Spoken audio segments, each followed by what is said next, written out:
Navsari Hemali English medium અને modern secondary સ્કૂલમાં રંગોળી સ્પર્ધાનું આયોજન કરવામાં આવ્યું હતું, જેમાં વિદ્યાર્થીઓએ વિવિધ ધાર્મિક અને સાંસ્કૃતિક વિષયો પર સુંદર રંગોળી દોરી હતી, જેમાં ગણપતિ બાપા, શંકર ભગવાન, બિરસા મુંડા ભગવાન સહિતના અનેક દિવ્ય પાત્રોના આકર્ષક ચિત્રો રંગોળીના રૂપમાં રજૂ કર્યા હતા। આ સ્પર્ધાનો મુખ્ય હેતુ વિદ્યાર્થીઓમાં રહેલી કલાકૃતિ અને ડ્રોઈંગની પ્રતિભાને પ્રોત્સાહન આપવાનો હતો।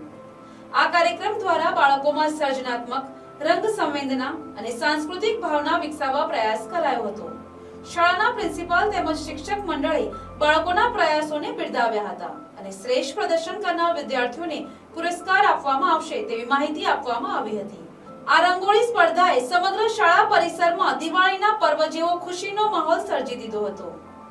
આજે અમારી શાળા હેમાલી ઇંગ્લિશ મીડિયમ અને મોડર્ન ઇંગ્લિશ સેકન્ડરી સ્કૂલમાં મેં રંગોળીની કોમ્પિટિશન આયોજન કર્યું હતું, જેમાં બધા બાળકોએ ખૂબ ઉમળકાભેર ભાગ લીધો હતો અને ઘણા બધા ભગવાનના રંગોળી દોર્યા હતા, જેમ કે ગણપતિ ભગવાન, શંકર ભગવાન, કૃષ્ણ ભગવાન અને બીજી બી એ લોકોએ ડ્રોઈંગ ઘણી બધી કરી હતી, જેનાથી આપણને આજે બાળકોમાં છુપાયેલી પ્રતિભા વિશે આપણને ખબર પડે કે જો એ લોકોને મોકો આપવામાં આવે તો એ લોકો ઘણું બધું સારું ડ્રોઈંગ, ચિત્રકામ કરી શકે છે। અને આ રંગોળી રૂપે બાળકોમાં અમે એ સ્પર્ધાથી એ લોકોમાં ડ્રોઈંગની પ્રતિભા ખીલવવાનો પ્રયાસ કર્યો છે।